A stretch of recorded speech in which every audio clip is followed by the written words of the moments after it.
Alright, well, I thought I'd better do a video on the last several days of nonsense. um, oh dear, I don't know where to start with it all. I want to go through what I'm seeing, and what I picked out of that whole charade. I sat and watched it. I had a good old laugh about it. There's no point in getting too bent out of shape about it. I have a funny sneaking suspicion that there is something to that idea of when somebody tricks you and they get you all wound up, that there is some kind of, well, I don't know if there really is an energy transfer there, but there seems to be, isn't there? There seems to be some kind of, when I get wound up about something, now that energy, there's some kind of zapping of energy there, some kind of loss of something from me anyway. But having a good old laugh about it. You can't. I mean, what else can you do really? I mean, you get bent out of shape, but oh dear, it's so funny. I mean, I just bust out laughing when old Gaga come down to sing the national anthem, and then the funniest part of the whole charade was J Lo with her little outburst of Spanish, which I just thought was. I mean, where'd you go from there? I mean, just absolutely nuts. I mean, and then they had Katy Perry on tonight doing fireworks as well. The only thing they were lacking was Madonna grinding on the Washington Monument. That would have just topped it. You know what I mean? Oh dear. Oh yeah, I could just imagine Madonna trying to pole dance on the Washington Monument. Just absolutely nuts. Anyway, the whole thing. But um, I watched it and there was some interesting stuff. And what I want to pick out was the reference to natural law. There was a couple of references in there, and a reference back to all men being equal, and um, and it has to be in there. I mean, the way that the fabric of reality works, that message has to be in there. The truth has to be in there somewhere, right? So we've got a reference back to that and Magna Carta, and I'm like, we're back on Magna Carta again. What do I start this week with the kids homeschooling? We're on Magna Carta, right? I'm like, I've just done that video on the 18th with Kim Jong, starting it up again. What are we installed for? I kind of expected something to do something on the 18th, but nothing did, which, I mean, picking numbers out of, trying to pick dates for stuff to happen is just, well, it's just bloody crazy, but it's almost impossible as well.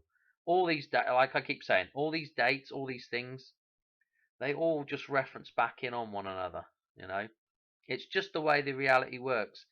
Everything's built from a code, so inevitably everything has to reference back to itself. I don't know if that makes sense, but it's,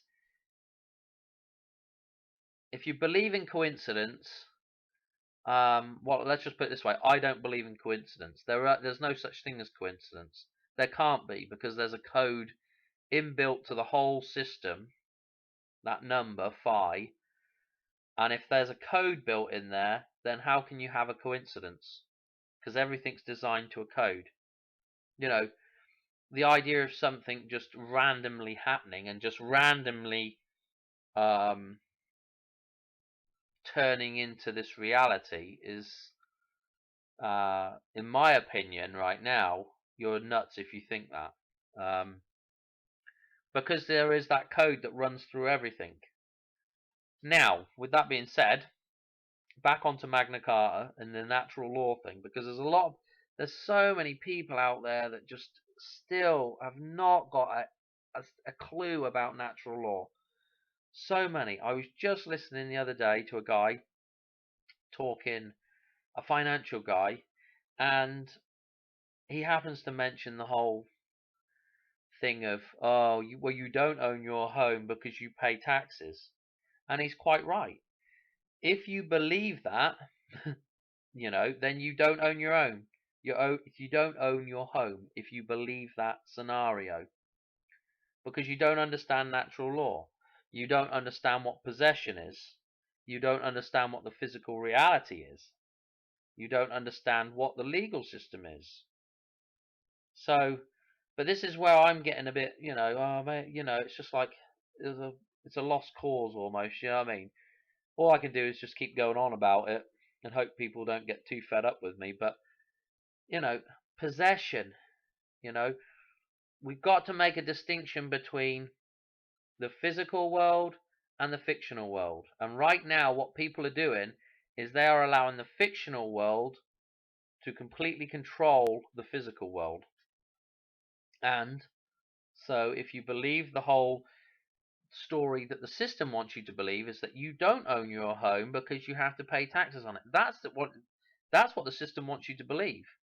When in all actuality, I mean, of course, unless you're completely naive and you say, "No, I own my home," and you don't know anything about how the legal system works, and you're completely naive. What you're going to end up in is when you do get into trouble and you can't pay for that thing, you end up in court, and the judge says, "Well, Mr. Jones, you are Mr. Jones, aren't you? And you have not paid your taxes?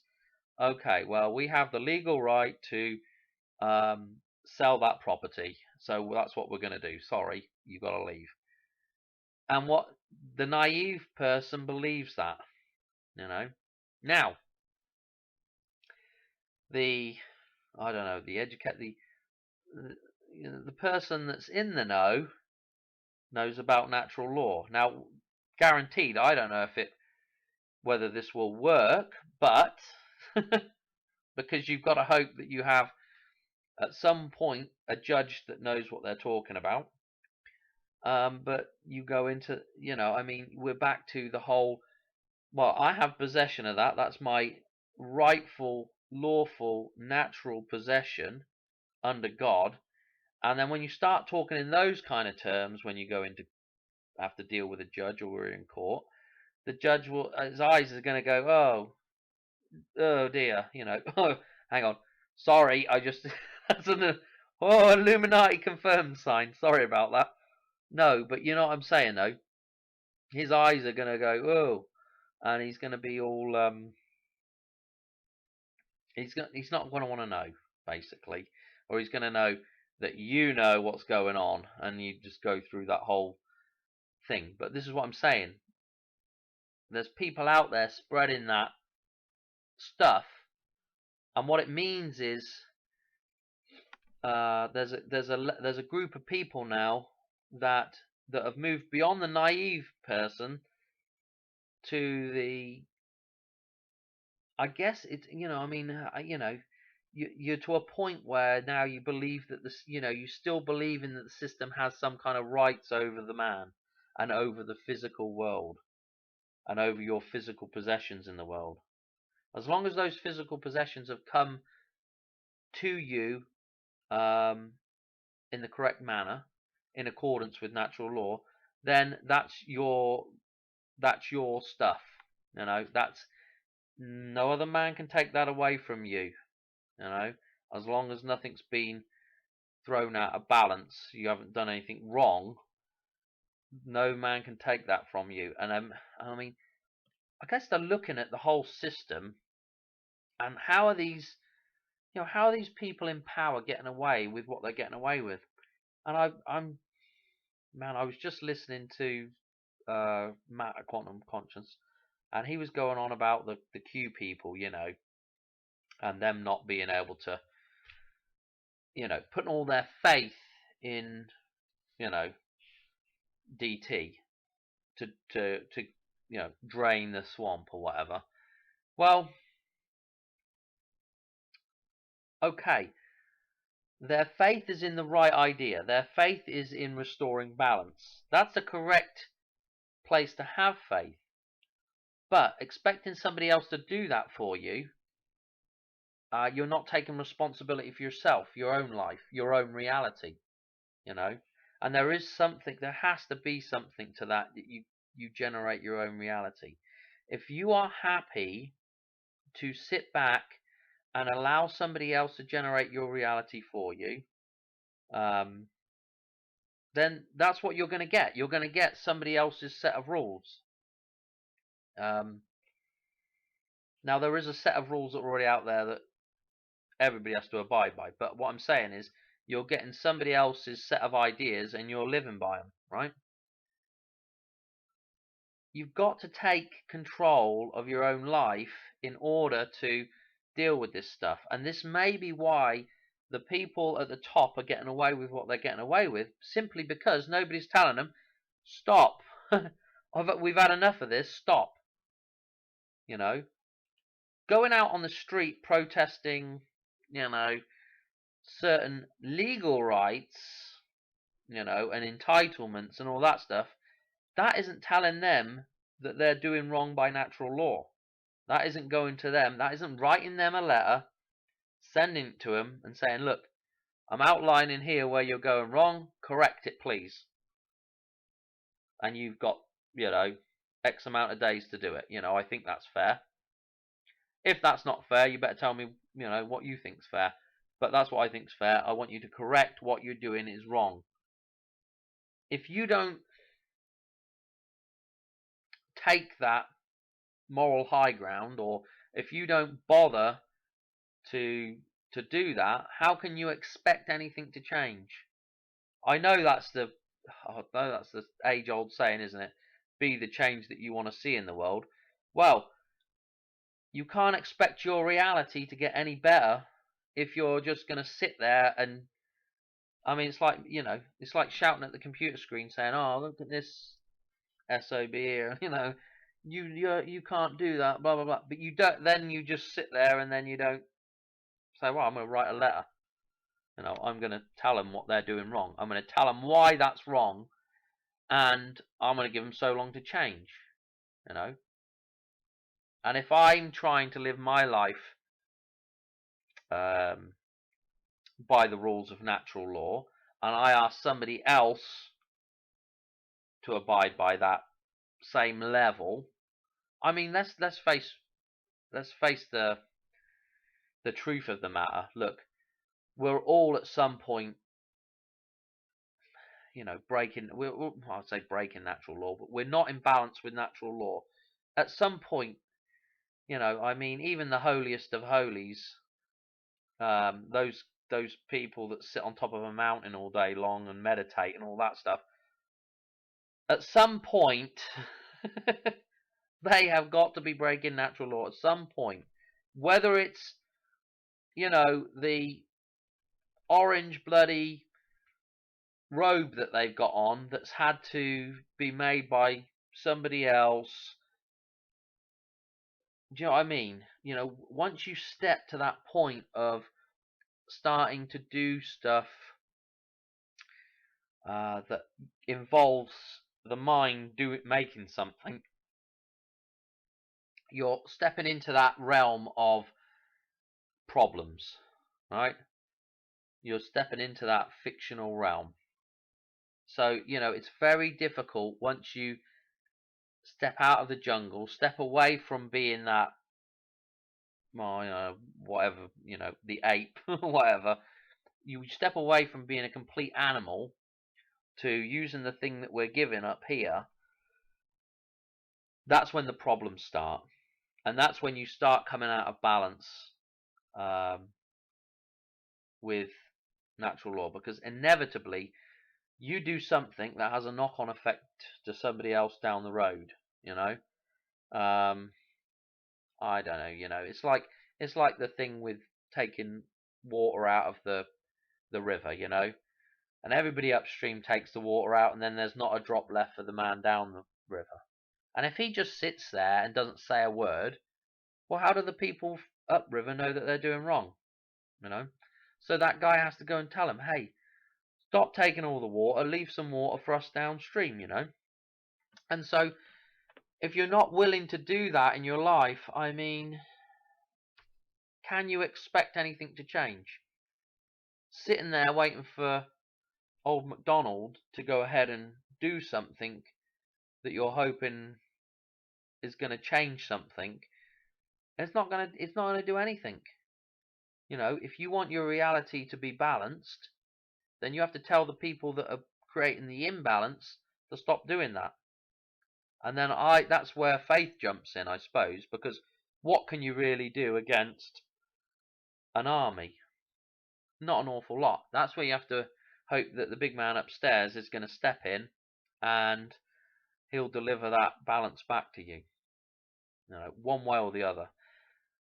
It works in mysterious ways, Who knows how that actually works? But there is a set of rules in this reality, and that is balance. And that set of rules can be broken. You can be out of balance as much as you want. You're going to pay the price. If you eat bad food, you're going to have bad health. If you do bad things to other people, bad stuff's going to happen to you. It just works on every level. So, but the problem is, if you don't tell somebody that they're being, see, this is the problem, because we all do little things that have a little knock-on effect to other people, right? So what we have to assume is that, okay, I'm not intending to harm anybody else, right?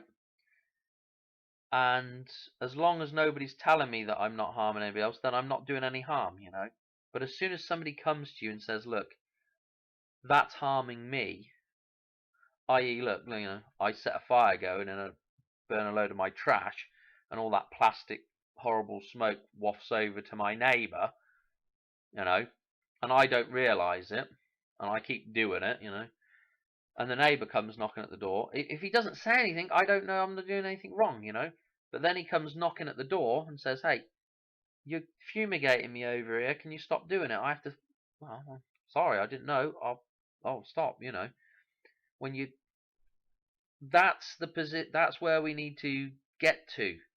The realization that somebody isn't coming. Jesus is not going to reincarnate and come and take your hand and look after you. You have to take responsibility for yourself. Back to the nonsense that just went on. the riot in the overthrow of the Capitol building by about 50 people or whatever they had staged down there. That is a reality disconnect right there, right? If that had been real, that place would have been leveled. That place would have been on fire. People wouldn't have been taking pictures of, a guy stealing a lectern. That guy would have been smashing that thing up, beating people with it, smashing windows. I mean, come on. I mean, if you think this stuff's real, I don't know why I was going with that, but I mean, there's a disconnect with the whole reality, and there's a disconnect with people taking responsibility. That's why I was going with that. To taking responsibility for themselves.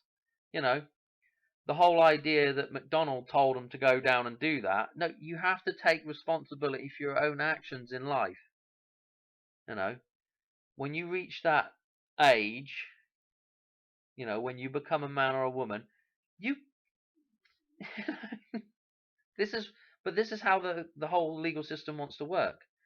You see, the legal system wants to wants to remove the onus off it.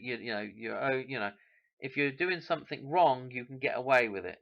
With the legal system, you can pin the blame somewhere else. That's what the legal system likes to do. It likes to pin the tail on that donkey over there. Push the blame off, and that's what it does. That's what it does for very wealthy people that know how the system works. They're able to push off all their wrongdoings. This is why this is why corporations don't have a proper man at the head of it.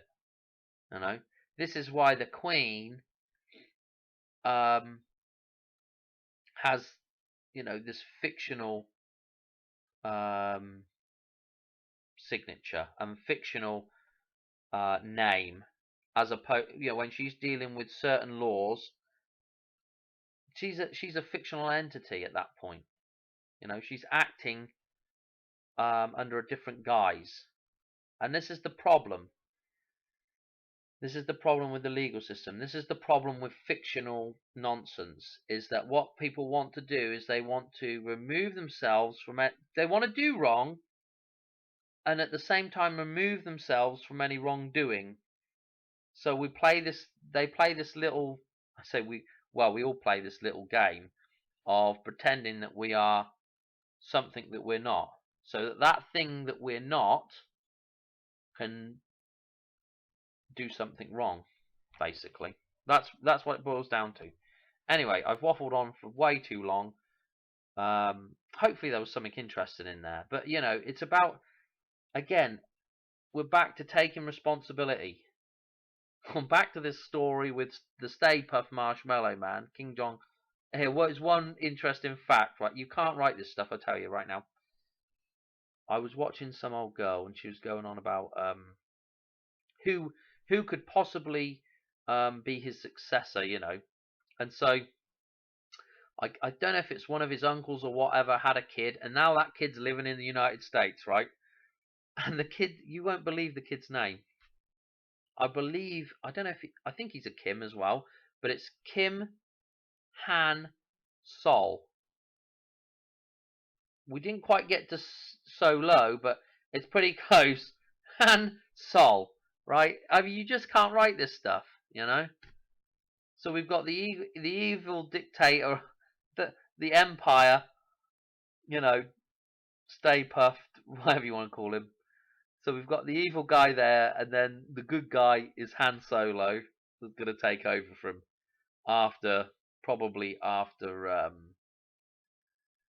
we have whatever interaction we're going to have with that particular country. Anyway, I got to leave it at that. I just thought that was funny. I just come across that the other day. Yeah, I think that's it. I don't know what to say, people. It's just every day it's just just gets more ridiculous. Anyway, I'm going to do another video on some. I got a whole bunch of tabs to do a video on, some more videos on this sort of dam stuff, and I also want to look at the 322 number as well. We'll look at that as well in a video. So if you have any thoughts on 322, leave below. Anyway, that's it. Done. I'll catch you on the next one. Cheers. Bye.